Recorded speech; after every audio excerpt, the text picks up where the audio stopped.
Hey YouTube, this is PrimetimePokemon. In this video, I'll be reviewing and giving away the Shadows theme deck from Dark Explorers. This is a Darkness and Water type deck, and I'll read the description on the back. But before I do that, I will be giving away this deck, and there'll be more details in the video description of this video.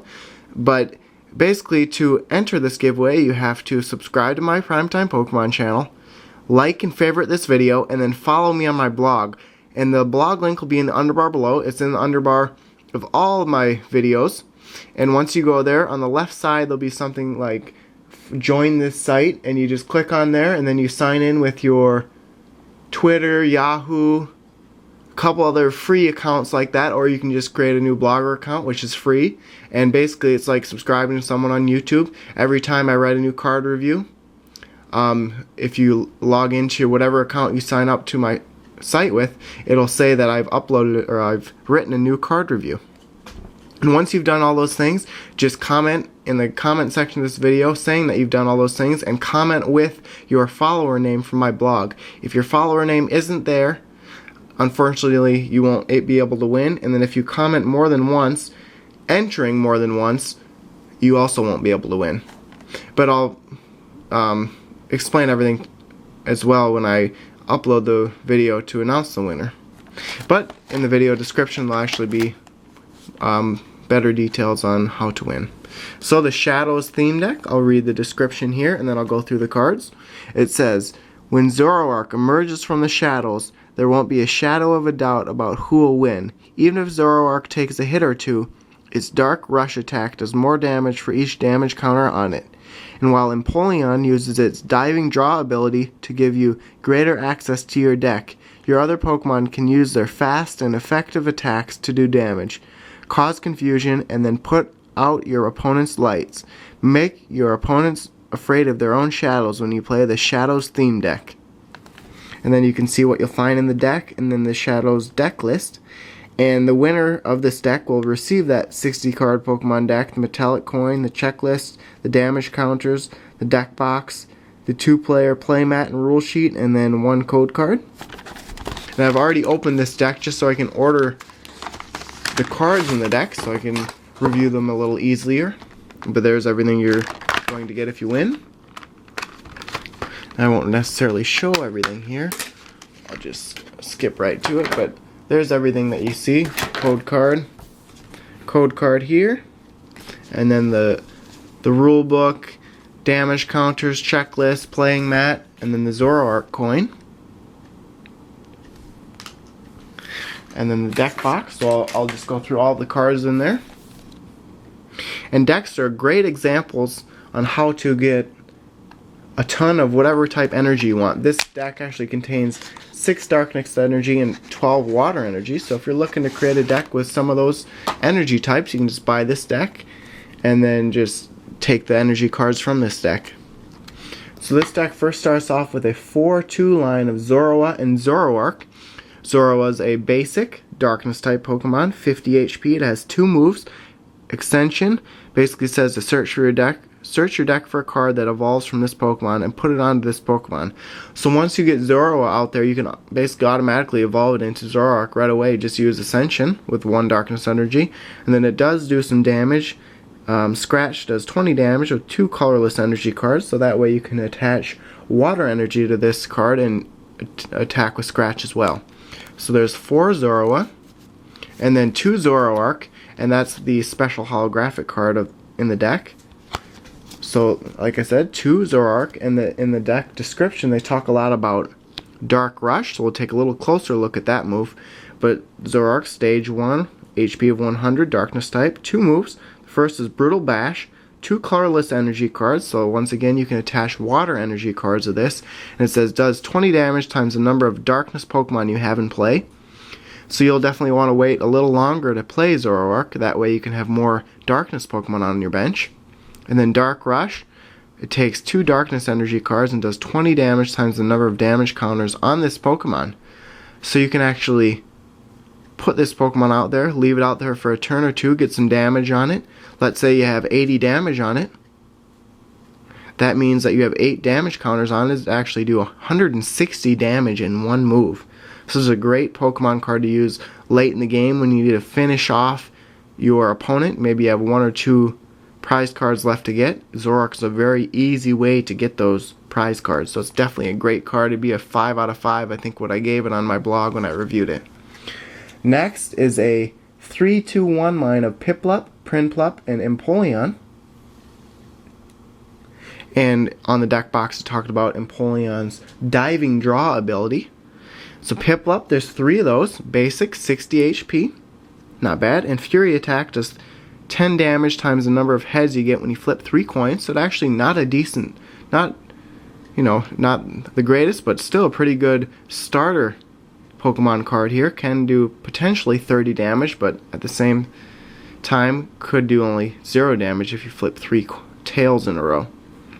So a good starter Pokemon there. 3 Piplups and then 2 Prinplup, only 80 HP, so it's a little low. But it has 2 moves, a Razor Wing and Fury Attack, and you'll notice that once I move the card a little higher, that it has 2 moves that have a lot of colorless energy cards for attack cost, so you can attach Darkness Energy to these Pokemon if you want. Razor Wing does the 20, and then Fury Attack does 30 damage times the number of heads you get when you flip 3 coins. So it could do a maximum of 90 damage or a minimum of 0. Not a bad card. And then Empoleon, 140 HP. I want to take a look at this ability here called Diving Draw. It says, once during your turn before your attack, you may discard a card from your hand. If you do, draw 2 cards. Now this can help you quite a bit. You can just keep Empoleon on your bench and use the ability every turn. And by discarding a card you don't need in your hand and drawing 2 cards from your deck, you have the potential to get possibly an energy card that you needed to attach to one of your Pokemon, an evolution, or let's say you don't have any basic Pokemon left in your hand or on your bench, you could draw a basic Pokemon and then put it down on your bench. And then Empoleon's only move, Attack Command, does 10 damage times the number of Pokemon in play, both yours and your opponent.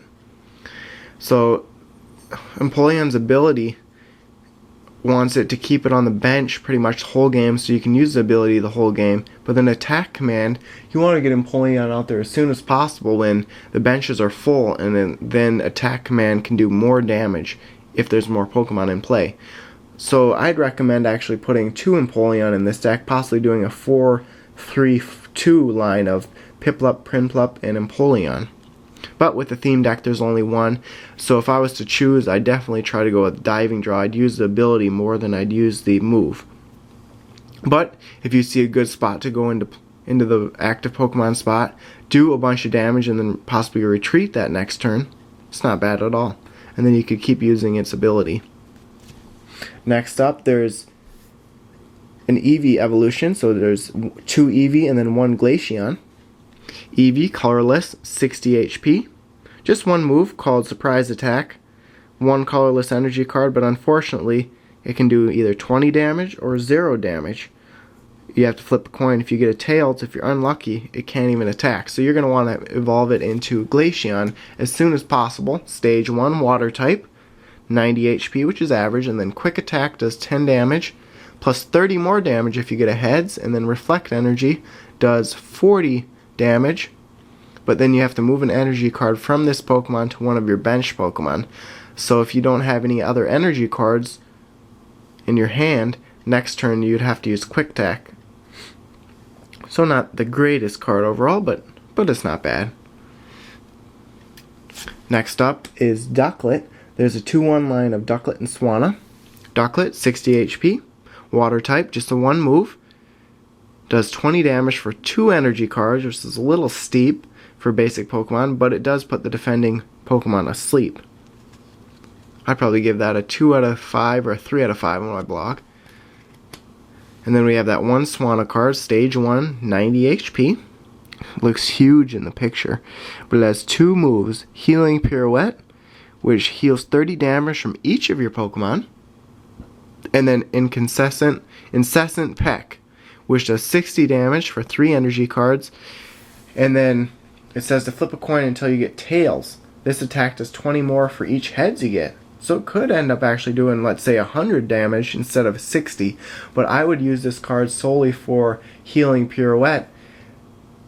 Put Swan on your bench, attach one energy card to it, retreat your Pokemon in and out until a lot of them have damage on it, and then use Swanna, put Swanna into the active Pokemon spot, use Healing Prayer at one turn, or two, if you can survive that long, and then retreat it back the next turn. Next up, there's a line of Slowpoke and Slowbro, 3-2. So Slowpoke, there's 3 of them. 70 HP, which is good for basic Pokemon, and then 2 moves. Big Yawn. Both this Pokemon and the defending Pokemon are now asleep. So Ducklet puts a Pokemon to sleep, and then Slowpoke does as well.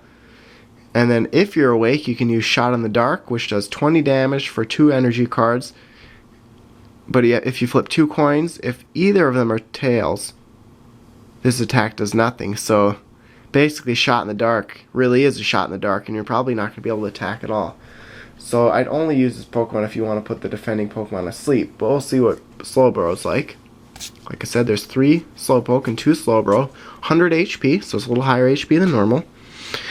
Its ability is called Airhead, and it says if you have basically an even number of prize cards left, this Pokemon can attack.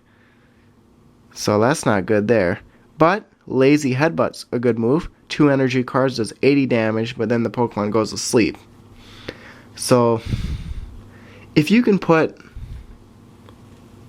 the defending Pokemon asleep with Slowpoke using Big Yawn, and then the next turn evolve Slowpoke into Slowbro, then you can use Lazy Headbutt, do 80 damage, hopefully knock out that defending Pokemon, and then you can't really retreat this card, but maybe just battle with Slowbro until it's knocked out. It's probably the best opportunity. I'd consider taking this card out, this line out, and put something a little better in there. Now we have Tympole and Palpitoad, 2-1 line. So Tympole, 60 HP, average HP basically, and then a Spiral Drain is his only move. Does 20 damage for 2 energy cards, and then it heals 20 damage from this Pokemon. So it actually makes its HP seem a little bit higher, as long as the Pokemon attacking Tympole can't do 60 damage. 2 of those, and then 1 Palpitoad, 80 HP, so a little low HP for Stage 1. And then it only has 1 move called Bubble Beam. 2 energy cards, 30 damage, and if you flip a coin and get heads, the defending Pokemon is now paralyzed. So a little weak water type Pokemon here. The last couple of water type Pokemon are a little weak. I'd consider moving those out of the deck. Now we go to a colorless type Pokemon, Lillipup, 50 HP, 2 moves, Tackle and Takedown. And then just like in the Pokemon games, Takedown does damage to Lillipup. It does 10 damage to itself when attacking. And then there's 2 Volibee, Darkness type Pokemon, 60 HP. 1 move called Whirlwind does 10 damage, and it makes the opponent switch the defending Pokemon with one of his or her bench Pokemon. So what you'd want to do there is you'd want to switch in either a Pokemon that is very weak or a Pokemon that has a high retreat cost, and the defendant is unable to retreat that next turn. Then you can retreat Volibee and put in a more powerful Pokemon that can do major damage to that Pokemon you just put into the active Pokemon spot. Now we're moving on to the trainers and supporters. There's basically 2 each of each trainer or supporter in the deck. So there's 2 Charon, basically just to draw 3 cards. 2 Silent, says to search your deck for 3 basic energy cards, reveal them, and put them into your hand. So that one Pokemon I was talking about, I can't remember exactly which one it was, but actually it was Glaceon, where it would attack and then you'd have to move an energy card from Glaceon to one of your bench Pokemon. You could actually use Silent, have 3 energy cards in your hand, and then that way you could keep attacking every turn after you have to move an energy card from Glaceon to one of your bench Pokemon. 2 Energy Retrieval, just says to put 2 basic energy cards from your discard pile into your hand. And these are important to have when you're using Empoleon's ability, where you're discarding quite a few cards throughout. You could discard an energy card and then later use Energy Retrieval and retrieve those energy cards back. Next trainer is an Energy Search. 2 of those. Says to search your deck for a basic energy card, reveal it, and put it into your hand. Shuffle your deck afterwards. And then there's 2 Full Heal trainer cards. remove all special conditions from your active Pokemon. This is an important trainer to have with Slowpoke and Slowbro, where it puts themselves asleep. You can then use Full Heal that next turn and remove the sleep from those Pokemon and be able to attack right away. Pokemon Communication, 2 of those.